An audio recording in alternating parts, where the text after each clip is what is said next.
ओडिशार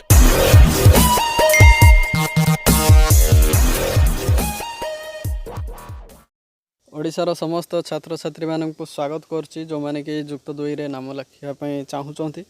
तो बहुत बड़ अपडेट आसी देखु जुक्त 2 रे बढ़िया सीट अर्थात जो छात्र छात्री मानकर मार्क बहुत कम थिला रेजल्ट रे एवं 10th रे जो रेजल्ट आसीबो सेथरे भी कौन सी पिलांकर जदि रेजल्ट कमी जाए तेबे कौन सी चिंता करिबार नाही से माने भलो कॉलेज रे मध्य सीट पाई परिबे। देखंतु आपण माने भाबुथिबे जे एई भली कॉलेज रे हमको दिया जिवो जोंठी कि भलो कॉलेज हेई नथिबो तो सेही सब कॉलेज रे हमको कम मार्क रे निया जिवो से सब किछि नाही।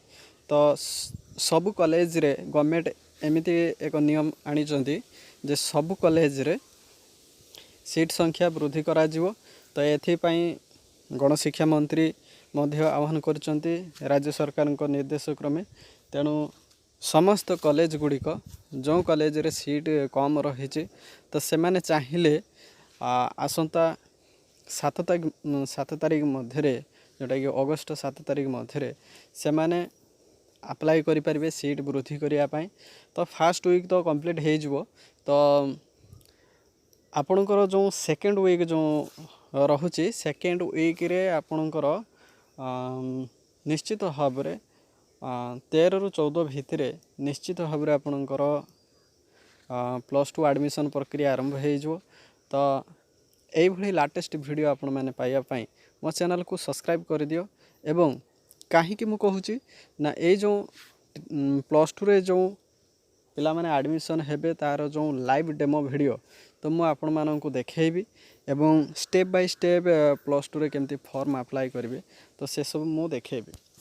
तो आज भिडर प्रसंग हूँ जुक्त 2 रे सीट बढ़ी जीवो। तो एथिपाई 7 दिन मध्य उच्च माध्यमिक विद्यालय गुड़िक करेंगे आवेदन एवं ये आवेदन जोटा कि साम्स पोर्टाल रे करा जिवो आवश्यकता अनुसार से मैंने अप्लाई करें।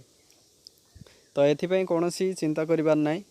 तो 10म श्रेणी परीक्षा शेष होगा मात्रे निश्चित भाव में +2 परीक्षा +2 एडमिशन रो जो डेट निश्चित भाव में आसीजिवो एवं आपण माने निश्चित भाव में अप्लाई करि परिबे। स्टेप बाय स्टेप मु आपण मानकु एही चैनल माध्यम रे वीडियो अपलोड करिवि एवं निश्चित भाव में देखिबे एवं सेही अनुसार आपण निजे घरे बसी निज मोबाइल रे एडमिशन हो पारे।